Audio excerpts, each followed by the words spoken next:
আগের ভিডিওতে বলেছিলাম কেকটি কেমন হয়েছে সেটি আমি পরের ভিডিওতে জানিয়ে দেবো। তো এখানে এই যে আমার কেকটা হয়ে গিয়েছে, আমি নামিয়ে নিয়েছি। আর এখানে ১ কাপ পরিমাণে হুইপড ক্রিম নিয়েছি। হুইপড ক্রিমের ভিতরে দিয়েছি ১ চা চামচ মতো ভ্যানিলা এসেন্স আর দিয়েছি ১ চা চামচ মতো চিনি।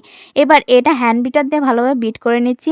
৩-৪ মিনিট বিট করার পরে ক্রিমটা রেডি হয়ে যাবে। এখানে দেখতেই পাচ্ছেন ৩-৪ মিনিট পরে কিন্তু আমার এই ক্রিমটা একদম পুরোপুরি রেডি হয়ে গিয়েছে। এখন আমি এটা দিয়ে কেক ডেকোরেশন করব।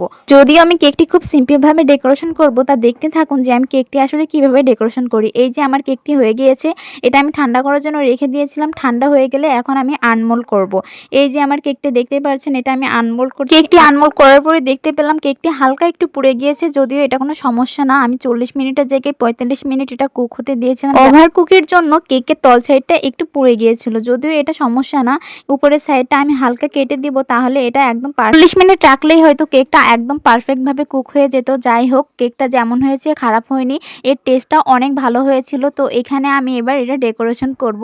যদিও এটা টাপ কেকের মতো ডেকোরেশন করব, কারণ আমার কাছে কেক সাজানোর কোনো জিনিসপত্রই নেই। হাতের সাহায্যে যতটুকু পারি ততটুকুই ডেকোরেশন করার চেষ্টা করি। কেক ডেকোরেশনের জিনিস ছাড়াও যদিও এর আগে ডেকোরেশন করেছি আমি হাতের সাহায্যে, তারপরেও আজ আর করছি না, কারণ ওটা অনেক বেশি ঝামেলার কাজ। তাই জন্য এটা টাপ কেক আকারেই করছি। এভাবে কেক তৈরি করলে ঝামেলা একটু কম মনে হয় আমার কাছে। যে পাত্রে আমি কেক বানিয়েছিলাম সেই পাত্রেই আমি কেকটা আনমোল্ড করে নিয়ে তারপরে সেই পাত্রের ভিতরে, মানে সেই টিফিন বাটির ভিতরে আমি একটু ক্রিম লাগিয়ে দিয়েছি।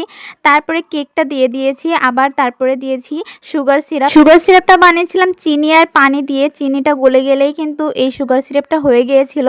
তারপরে আমি কেকের উপরে সুগার সিরাপটা দিয়ে দিচ্ছি, একবার করে ক্রিম লাগিয়ে দিচ্ছি, তারপরে আবার কেক দিচ্ছি। কেক দেওয়ার পরে এবার সুগার সিরাপটা দিয়ে দিচ্ছি। এভাবে এক এক করে আমি 3টি লেয়ার দিয়েছিলাম। একবার ক্রিম দিচ্ছি, একবার কেক দিচ্ছি, তারপরে দিয়ে দিচ্ছি সুগার সিরাপ। এভাবে করে আমার কেকটা তৈরি হয়ে গিয়েছিল। কেক ডেকোরেশন করে হোক বা এইভাবে টাপ কেক আকারে তৈরি করা হোক, টেস্ট কিন্তু একই রকম লাগে। তাই আমি ঝামেলা ছাড়াই কিন্তু এই কেকটা এইভাবেই বানিয়েছিলাম।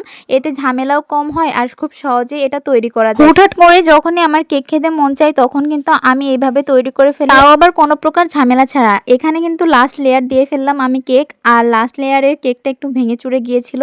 তো ভাঙাচোরা কেকটাও আমি সুন্দরভাবে দিয়ে দিয়েছিলাম। তারপরে আবার সুগার সিরাপ দিয়ে দিয়েছি।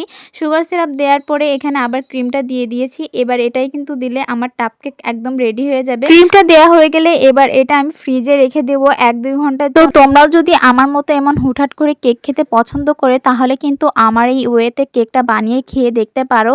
এটা কিন্তু খুবই সহজভাবে বানানো যায় আর যখন তখন এটা খেয়েও ফেলা যায়। এখানে কেকের ক্রিমটা দেওয়া হয়ে গিয়েছে, এখন এটা আমি ফ্রিজে রেখে দেবো। এখানে আমি কেকটা চামচ দিয়ে কেটে দেখাচ্ছি, দেখতেই পারছো কতটা সফট হয়েছে কেকটা আর অসম্ভব মজা হয়েছিল। তোমরাও চাইলে বাসায় এভাবে তৈরি করে খেতে পারো। ভিডিওটি কেমন লেগেছে